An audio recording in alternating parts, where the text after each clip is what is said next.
Hey guys, and welcome to Ozzie Reviews, and welcome to July Q A. Now let's start off with one thing that I've really got to raise again, guys, because it just keeps popping its head up. Now this is the amount of time that I spend on answering questions. Now this morning, for example, I spent 2 hours going through emails and questions from people. Now I'm not talking about on Patreon, I'm talking about just general questions and emails that I get. And it's always, hey Ozzie, just a quick question.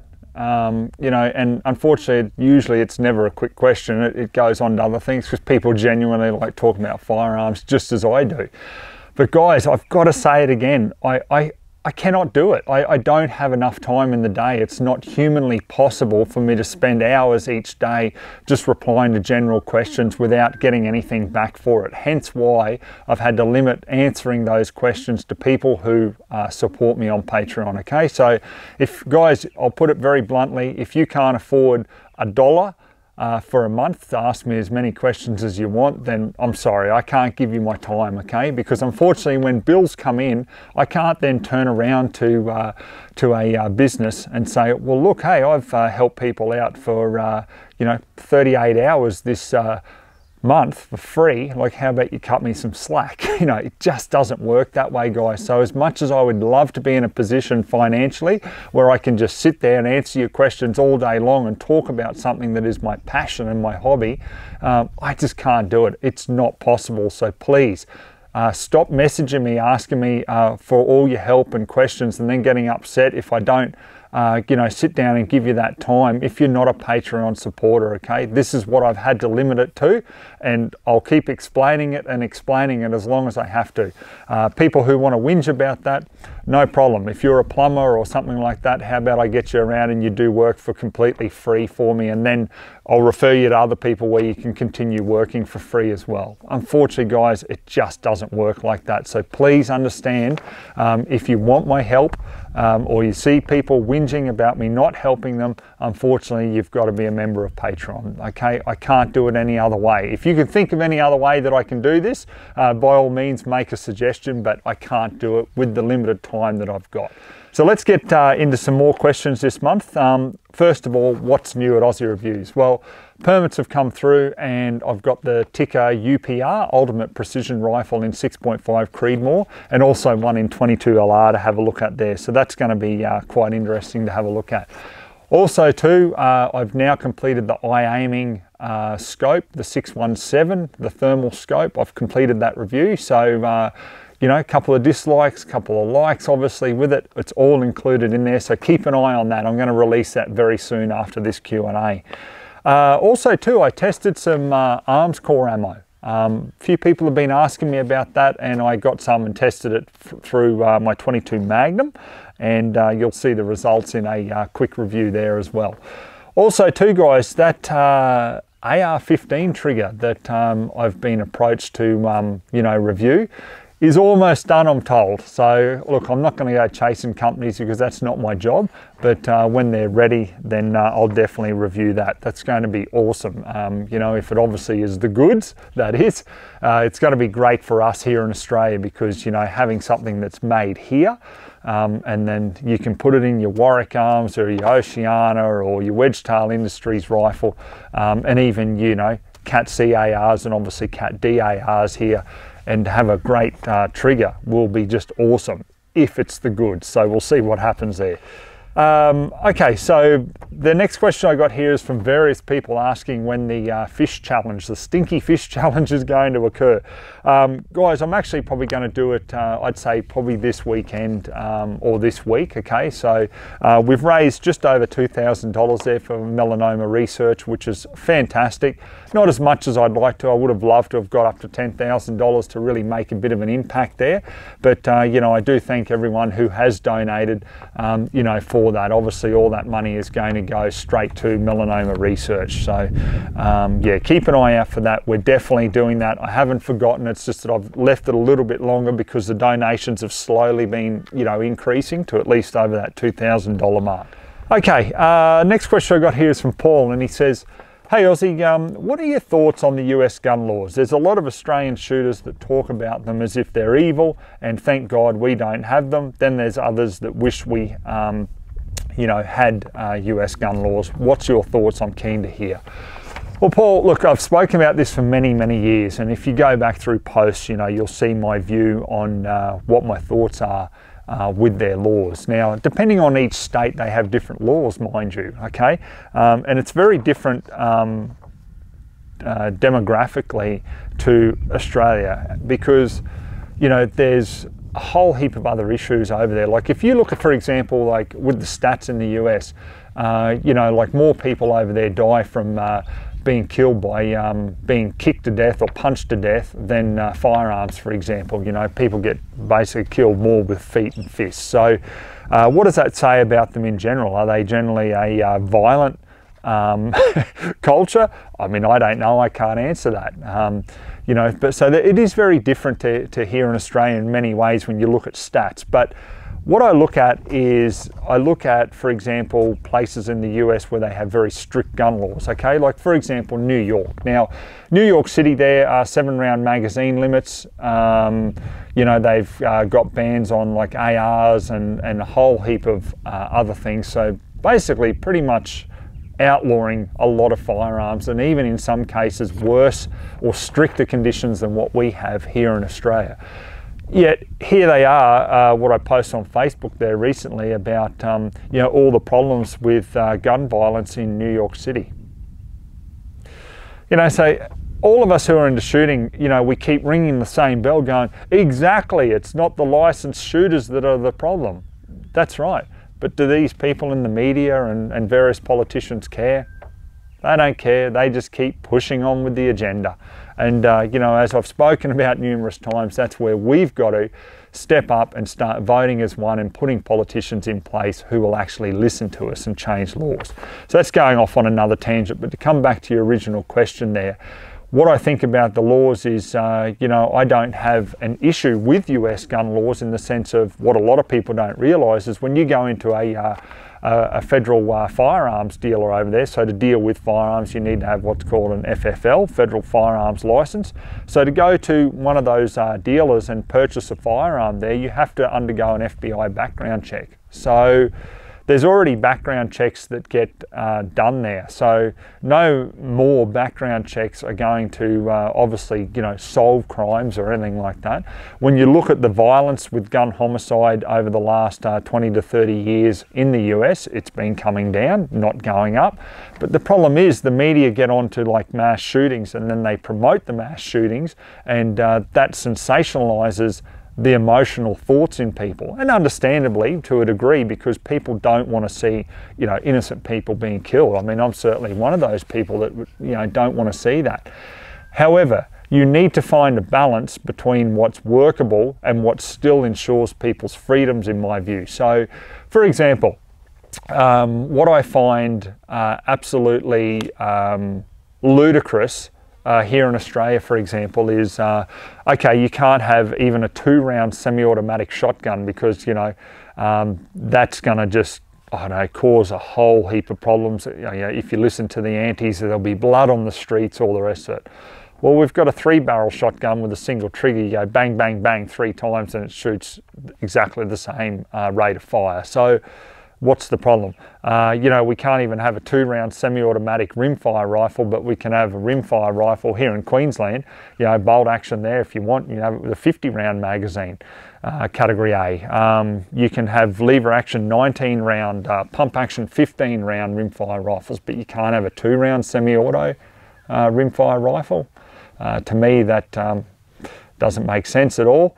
Very much the same with you know, like a lot of your centerfires as well. Like, you know, you can't even have, you know, a 4-round, 3-round, 2-round semi-automatic centerfire rifle, but, you know, it's okay. You can have a pump action with 10 rounds. You can have a bolt action there with 15 rounds.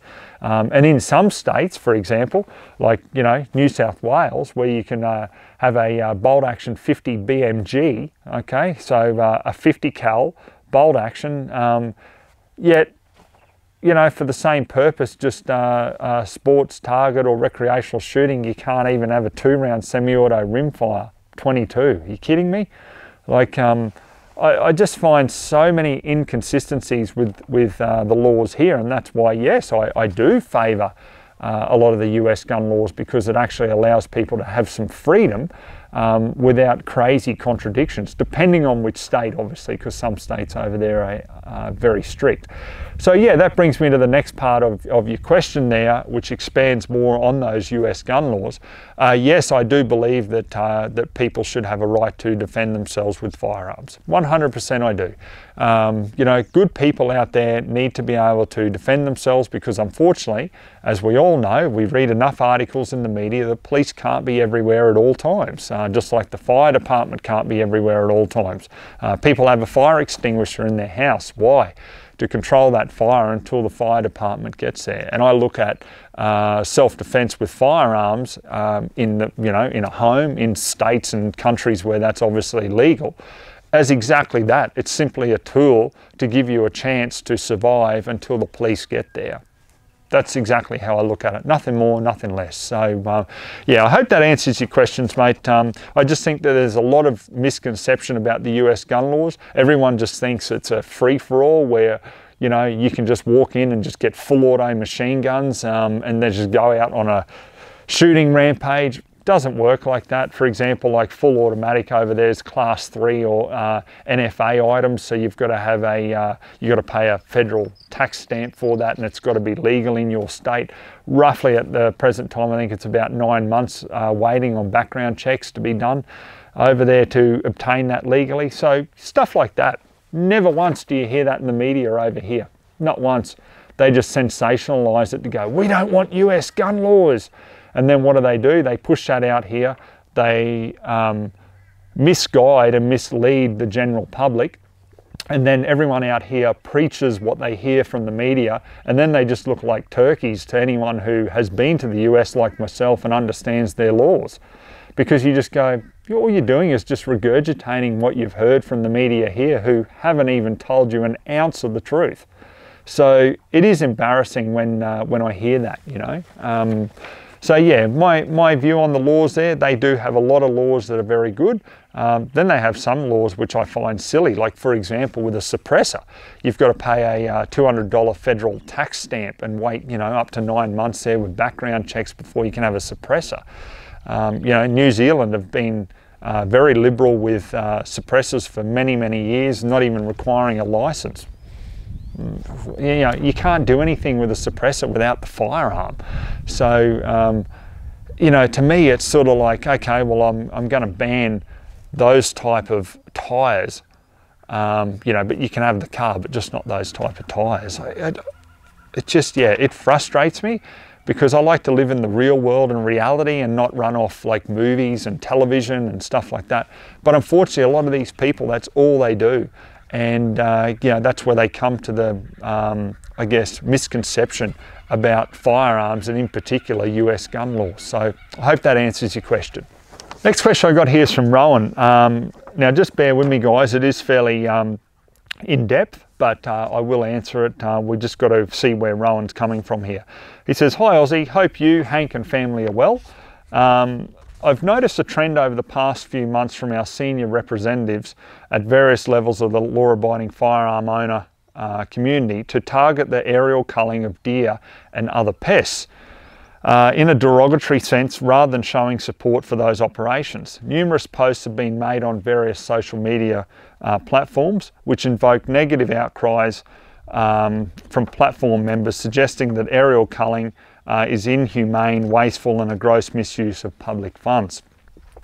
When you think about it, it is clear that the hunting fraternity simply don't like the fact that aerial culling target animals that the hunters would like to hunt themselves. I get that. However, I think it is the hunters that don't get that hunting alone is not sufficient enough in controlling the numbers of these and various other pest species.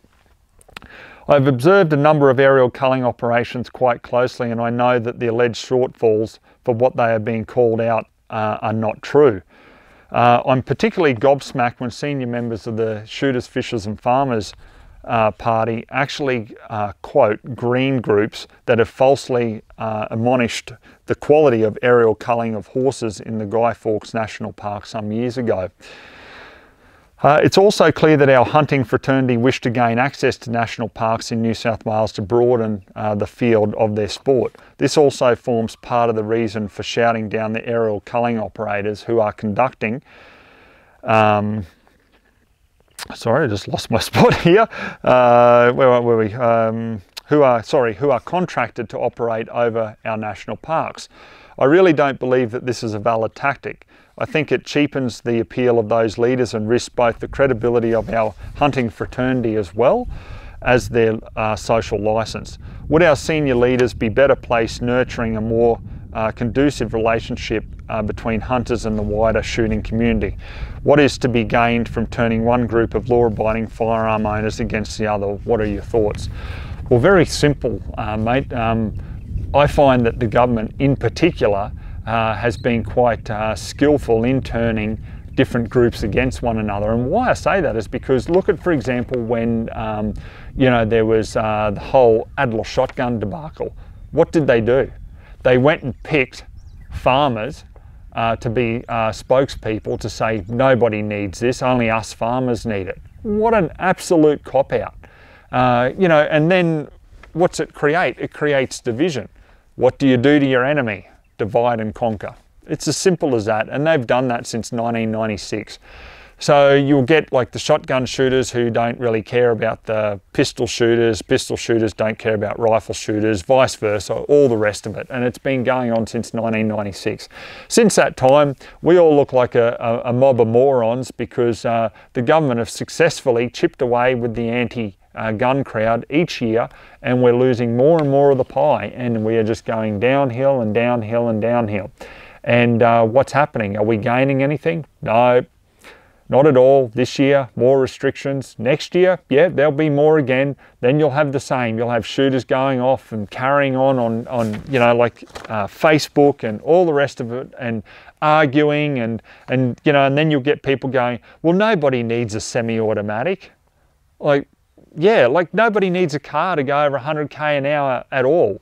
But they still do. Why? Because it's called freedom. It's called freedom of choice. It's about being a person who is free in a free society, in my view. I just find it absolutely ridiculous, the amount of infighting and carrying on that goes on. Now, this is what annoys me so much about this sort of thing. You would think that this sort of anger and frustration that these people are showing online would actually transition into something come election time. Like there'd be a bit of fire in the belly to go out there and hand out how to vote cards and, you know, get involved and actually give up some of your time to ensure the future of your sport or your hobby. No. And it's just a joke. I mean, I've put the call out before for people to help. Yeah, get a handful of people, that's it. The rest just sit on their backside, do nothing. Oh, you know, I got my son's soccer this Saturday, I can't do it. Oh no, I've got a friend's engagement party, I can't do it. You know, just any excuse really, because why? They just want to sit behind the keyboard, type away, be a keyboard warrior, and just whinge and complain about everything that's going on. And then you'll see some people who go right over the top, in my view, and suggest, you know, the only way to change things is we should, you know, storm Parliament House armed. You kidding me? Like, really? Anyhow, that sort of thing frustrates me as well. Never ever once have I said that, you know, we need to go to criminal behaviour to change things. Honestly, the easiest way to change things is just vote as one, and we can actually put people in legally who will share our view and our voice. That's all we've got to do, but we've still got them out there. You guys will know we've still got shooters who are hell-bent on voting Labor. There's even some out there who vote Greens, and we've even got them obviously still voting for the LNP there. And all of them, in my view, are very much left, and they do not want firearms, full stop. if they could limit firearms to farmers only in some circumstances. I mean, it's been floated before where they believe farmers should only have a single shot firearm to get by on the farm, and nobody else should have firearms other than the police and the military. You know, this is what you're dealing with, and it is slowly moving towards that every single year with more and more restrictions. What will happen is like a dog on a chain, you know, you take a link of that chain out each year, and before you know it, the dog's tied up to the tree like this and can't move, and all of a sudden wonders why he's like that. Well, that's how the shooting community is going to be. There's some of us that have got the foresight to look into the future and look into the past and see what's happening and actually try to do something about it. But then when you've got your own community sitting on their backside doing nothing and just infighting and all the rest of it, sorry mate, it's a bit off on a tangent, but as for the aerial culling there, yeah, look, there's some places where shooters can't go legally, depending on the state, but an aerial culler is authorised to go in and do it. Okay, so the government, local government contracts them, you know, or the local farmer does it. Now, you know, you've got to think about it too, like aerial cullers are going in there with a semi-automatic firearm. They're shooting from that helicopter and they're knocking over maximum numbers in a single encounter. If they then said to like a hunter, for example, oh look, can you come in? I need, you know, I've got pigs galore. Well, the hunter goes out there with his bolt action rifle or his pump action or whatever, limited to, you know, whatever he's got, 5, 10 rounds, you know, maybe 15 rounds, and can only take a certain amount of numbers. And because they're not doing it professionally, they're happy just to, you know, get a bit of a photo with what they've taken and all the rest of it. Well, that's not what the landowner wants. And I know, because I ran my own feral pest control business for 8 years. So they want maximum numbers taken. You are not there to joyride, so to speak, and just enjoy having a shot and then getting photos and posting that on social media. You're there to work.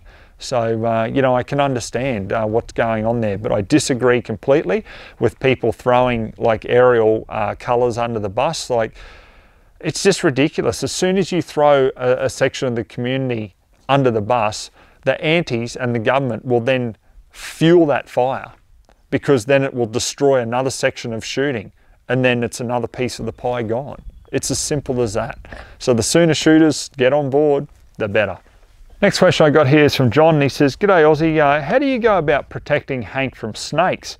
Given that we've got some of the most deadliest snakes on the planet, my fear would be having my best mate getting bit by a snake, especially living on a farm or acreage."